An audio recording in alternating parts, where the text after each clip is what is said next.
Hey guys, this is Alex Linnebrink coming at you with Getting Started video number 2. And here I'm going to show you how to create your first event and venue on HauntPay. So, you've gotten to this screen, you're in the admin area. And if you're not here yet, if you happen to just be sitting back on, maybe app.hauntpay.com, go ahead and just click the account drop down or log in if you're not already logged in, and choose the admin area there. So once you're in the admin area, you can start creating your first event. To do that, go ahead and click Add Event right here.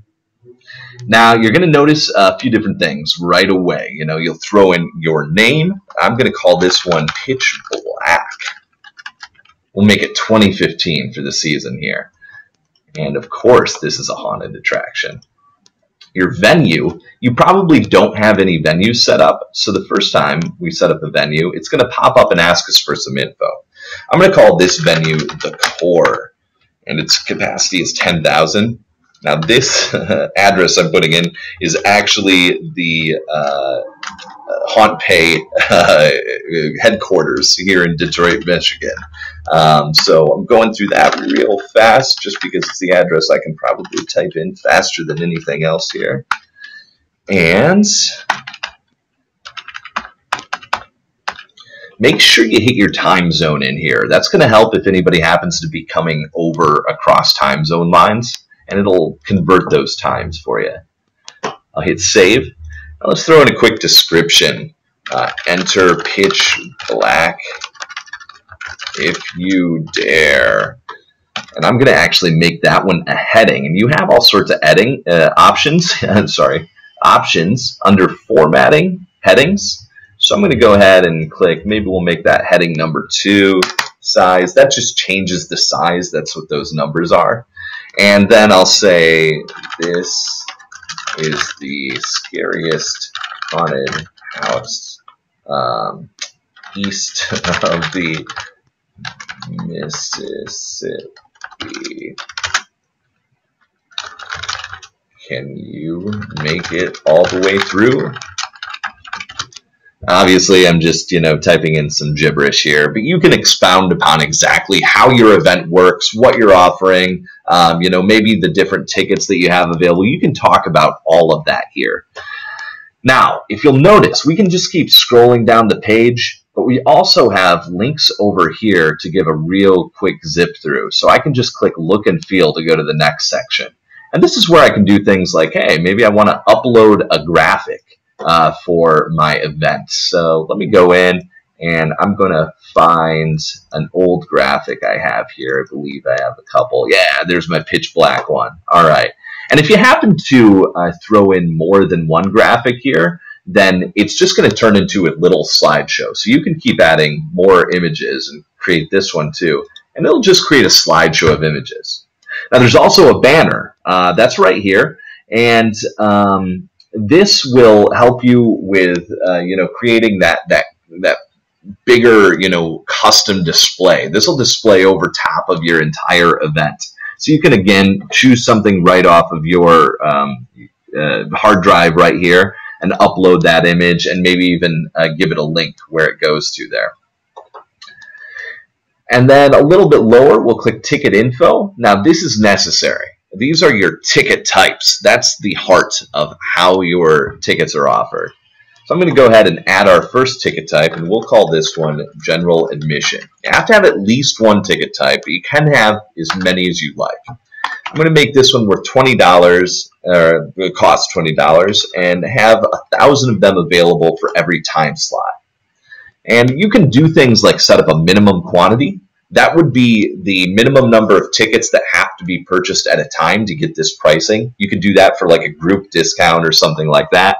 You can change the display order. Just if you put a number in here, like say 1 through 10, that will show which order the tickets display in. The lower numbers will display at the top. And then you've got visibility. Online and in person, online only, or in person only. This will let you keep track of, maybe having different prices for online and at the door. I'll throw in a quick description. This gets you into the main events. And you can also check this box here if you want to show everybody how many tickets are left. That could create a sense of urgency if it happens to be a small number. Otherwise, you can leave this unchecked and it's not going to tell anybody how many tickets are left. So I'll click Save. And let me add a couple more ticket types. I'm big on having at least a few. The next one I'm going to add is the general admission group pricing. So this, I'm going to actually make a few bucks less. We'll call this one 15 bucks and make 500 available every time slot. And this will only be available if you're bringing 10 or more people at a time. Bringing 10 or more people in your group, get a $5 per ticket discount. All right, I'll click Save here. And maybe I'll do one more. Let's do a Scream pass. And we'll make this one expensive, $35, only 100 available a night. And this pass is going to get you to the front of the line as soon as you walk in. All right, that seems pretty good. I've got 3 different ticket types now, so we're ready to go. Now, if you have any custom questions that you want to ask somebody, maybe where they came from, or what their favorite song is, whatever you want to ask, you can put that in the custom field. So you could say, hey, who's your favorite band? You can set a maximum number of tickets per purchase right here.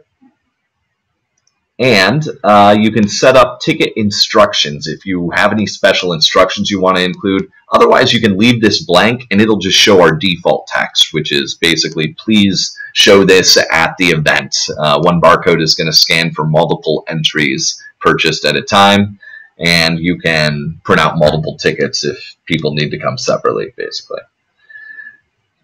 Below that, we've got the ability to change our fee setup. So you can choose whether you want to pass the costs on to the customer or incur it. And we've got separate options for online and at the door in person. I'm going to pass the costs on to the customer in both, so we'll check that.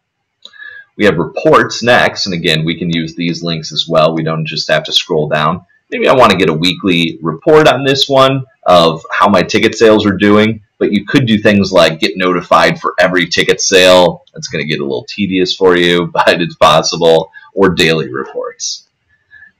Then we've got advanced options. A single scan mode is the easy scanning mode if you've seen how scanning works. So you can check that and your scanning will default to that super simple yes or no. If you want more information and want to be able to see all of the tickets a person has purchased when you scan their barcode, leave that off.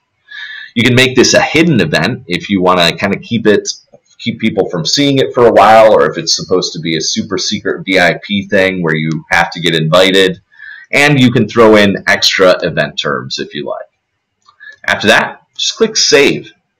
Once you've saved this event, you can then go back in and add your times and dates. So I'm going to scroll all the way down again, or click the time slots here.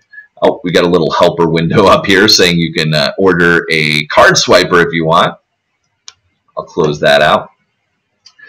So at the bottom, we've got our dates and times. We can select a start date and time. Maybe I'll call this one September 25th is our first night, and we can click the time box here to choose our timing.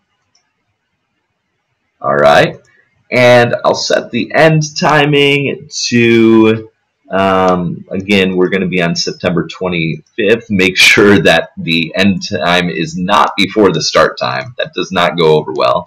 But maybe I'm just going to do one for the whole night here. One time slot, 8 p.m. to 11:30 p.m. I'll click Save. Now, here's a really cool function that we have here that's going to save you a lot of time. Let's say you repeat the same time slot over and over. You can just hit repeat. You don't have to add them all separately. So I can hit repeat here and say, hey, we do the same time slot every Friday and Saturday until maybe, I don't know, November 1st. And when I hit save, it's going to automatically create all of these different time slots for me for all of those dates in between. So that's pretty handy. And then finally, if you want to jump back in here, you can, and you can see a few different settings. So I can hit edit, and then I get options to set the on sale start and stop time here. So we could say, hey, this doesn't go on sale until, you know, maybe September 1st at, well, of course it's going to be at midnight, right? That's how this always works. So September 1st at 12 a.m. Oh, it bounced back to September 2nd because we changed the time. And you can set an on-sale stop time as well. And finally, you can display tickets remaining on time slots, and you can also choose the ticket types. So for instance, if you didn't want people to be able to buy one of these ticket types here for this time slot, you can just uncheck it and hit save. There, they can't get the VIP tickets for that time slot. And that's basically it. You have created your first event. I'm going to go ahead and click save. And we can jump into it here. I'm going to hit the events tab. I'll show you very quickly how to get to your event very fast. And pitch black. I'm just opening this in a new window. And here's our event. It's ready to go. You've got a drop down of the dates. Our tickets are not on sale yet because I have not completed the payment setup here. But if they were, there would be a nice orange buy tickets button there. But everything is ready to go. So you have just created your entire first event. Now, if you want to do other things with that event, like, you know, see the embed functions or add promo codes or view a guest list, create comp tickets, those are all in this drop down, but we'll get to that in the next video. Thanks. Sign up at HauntPay.com. It only takes about 60 seconds, and we'll see you on the next video.